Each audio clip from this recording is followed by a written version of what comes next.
အခုရောက်ရှိနေတဲ့နေရာလေးကတော့တင်ငန်းကျွမြို့နယ်တန်တုမာလမ်းမကြီးရဲ့ဝင်ချင်းမှာတင်ကားပါကင်လည်းပါရှိမယ်24 hour security 24 hour lift လည်းပါဝင်တဲ့အပြင်ဟိုမှာကွန်ဒိုပုံစံအခန်းဖွဲ့ထားရဲ့အခန်းဖွဲ့စည်းပုံလေးနဲ့အတူကိုပိုင် transformer ကိုပိုင် generator နဲ့အတူ fire alarm system တွေပါဝင်တဲ့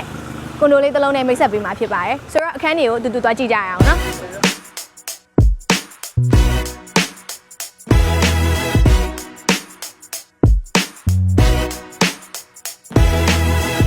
ပေးသွားမယ်အခန်းလေးကတော့818 square feet ကျယ်ဝန်းနဲ့ unit L ရဲ့အခန်းလေးနဲ့မိတ်ဆက်ပေးသွားမှာဖြစ်ပါတယ်အခန်းဖွဲ့စည်းပုံအရဆိုလို့ရှိရင်เนาะ master bedroom တစ်ခန်းနဲ့ single bedroom တစ်ခန်းဆိုပြီးအခန်းနှစ်ခန်းဖွဲ့စည်းပေးထားတာဖြစ်ပါတယ်ဆိုတော့အခန်းလေးကိုအတူတူလိုက်ကြည့်လိုက်ကြရအောင်ဒီနေရာလေးကိုတော့ dining area ဖြစ်နေအသုံးပြုလို့ရပြီးတော့ဒီမှာတော့ master bedroom တစ်ခန်းပေါင်းဝင်မှာဖြစ်ပါတယ်ဒီနေရာလေးကတော့အင်ရှင်မတွေအထူးသင့်တော်တဲ့ kitchen အခန်းလေးလည်းဖြစ်ပါတယ်ရှင်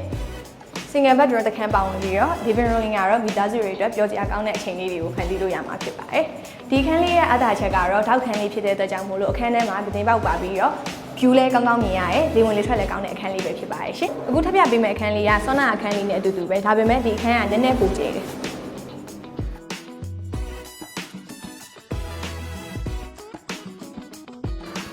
ဒီခန်းနေရဲ့ဈေးနှုန်းကိုသိချင်နေကြပြီမလား။ဒီခန်းနေရဲ့ဈေးနှုန်းကတော့3000စုံစုံနဲ့ရရှိမှာပါ။တင်ငန်းကျွမြို့နယ်တန်တုမာလမ်းဝင်ချင်းကနေပြီးတော့ကားပါကင်လည်းရရှိမယ်။ကွန်ဒိုပုံစံဖွဲ့စည်းထားတဲ့အခန်းမျိုးကိုလည်းရှာနေရဆိုလို့ရှိရင်တော့ဒီကွန်ဒိုလေးကလူချင်းမင်းအတွက်ပဲဖြစ်ပါတယ်။ဆိုတော့ဝယ်ယူမယ်ဆိုလို့ရှိရင်တော့ Prime Estate ကိုအခုပဲဆက်သွယ်လိုက်တော့နော်။ Prime Estate your trusted partner